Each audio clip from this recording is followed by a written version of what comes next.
मेरे संग यहाँ में हमारे लोग भी हैं। हम थोड़ा सा बात करना चाहते थे कि कैसे हम अपने तिपरासा को मतलब जो सवाल है आपके दिल में, क्योंकि इलेक्शन के बाद मैंने hi Daniel how are you David Langthangsa, आप लोगों के दिल में सवाल होगा कि you must be having questions कि और वो सवाल का जवाब देने के लिए आपने पहले से मुझे मैसेज भी भेजा है, डीएम में या फेसबुक में डाला है। तो मैं उस सवाल का जवाब देना चाहता था। सबसे पहले मैं आप सबको बोलना चाहता हूँ थैंक यू। आप लोगों ने बहुत प्रेयर किया है मेरे लिए, हेल्थ के लिए मेरे प्रार्थना किया है। जैसे आप जानते हैं कि मेरा वेट लॉस हुआ है, तबीयत का वहाँ थोड़ा इफ़ेक्ट है, लेकिन अंदर में अभी भी अपने तोहफ़ा के लिए काम करने का पूरा जज्बा है और अपने लोगों को कुछ देने का जज्बा है। तो ये बात बोलकर मैं आप सबसे थोड़ा सा बात करना चाह रहा था।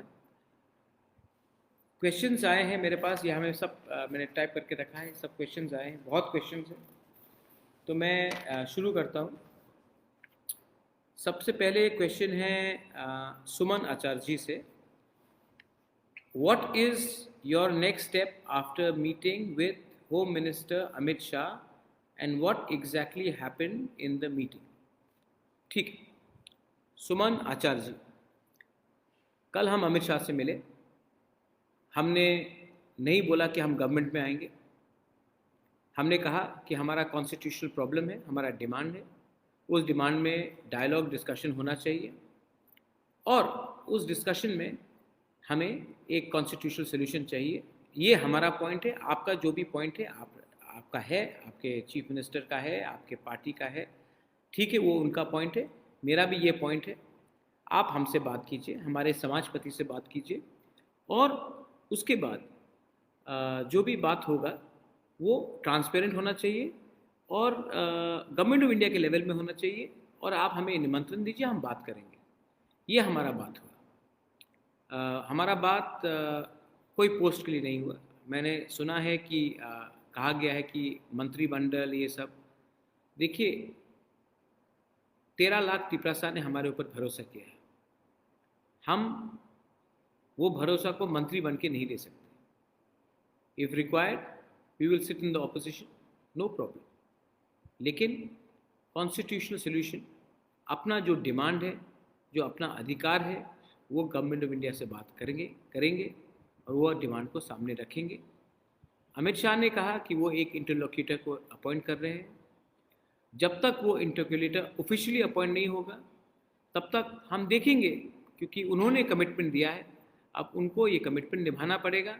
हम शांति से पेशेंटली वेट एंड वॉच करेंगे और जब इंटरलोक्यूटर अपॉइंट होता है तो हम बात करेंगे, अगर नहीं होता है तो हम ऑपोजिशन में हैं, ऑपोजिशन करते रहेंगे, क्योंकि हमारा डिमांड अपने लोगों के लिए है, कोई मंत्री को, कोई एमएलए को मंत्री बनाने के लिए नहीं। तो हम, ये मेरा क्लियर आंसर है आपको सुमन। आई होप ये बात आपने क्लियर रखा है। दूसरा क्वेश्चन है रतिम देव वर्मा से। Did we get anything in writing and how much time will it take for us to get a constitutional solution? We have been given a verbal assurance, जब interlocutor officially appoint होगा then we will be given anything in writing, and till the time writing में नहीं दिया जाएगा, हम बात, हमारा official understanding नहीं हुआ है, लेकिन हमें होम मिनिस्टर ने वर्बल अश्योरेंस दिया है, उसका मान मर्यादा रखना चाहिए, इसके लिए हम वेट कर रहे हैं। और जब इंटरलोक्यूटर ऑफिशियली अपॉइंट होगा तब इसका मतलब है कि राइटिंग में वो हमारा बात सुनने के लिए तैयार है, तब बात होगा। लेकिन जब तक राइटिंग में नहीं आएगा, हम जहाँ में हैं वहीं में, इलेक्शन के पहले भी थे, आज भी वहीं में है। ये मेरा क्लियर आंसर है रतिम। हम इंटरलोक्यूटर के लिए वेट कर रहे हैं, जिस दिन उनका अपॉइंटमेंट होगा उस दिन से ऑफिशियल बात चलेगा, जब तक नहीं होगा हम विपक्ष में हैं, विपक्ष में रहेंगे। सेकेंड क्वेश्चन है अमरजीत और पार्था दे बर्मा से। Are greater Tripura land and constitutional solution the same thing? If not, is it 244A और direct fund? Greater Tipraland, constitutional solution, Article 244A. All are inside the constitutional solution. When we talk, जब हम लोग बात करते हैं, हम 10 point आगे रखेंगे, वो लोग 10 पॉइंट आगे रखेंगे. बाद में कहाँ में अंडरस्टैंडिंग नेगोशिएशन होता है, क्यों होता है, किसके लिए होता है, वो होगा जब बात शुरू होगा. लेकिन जब मैं दिल्ली जाऊंगा, मैं अपने पॉइंट से जाऊंगा, अपना पॉइंट को हम हल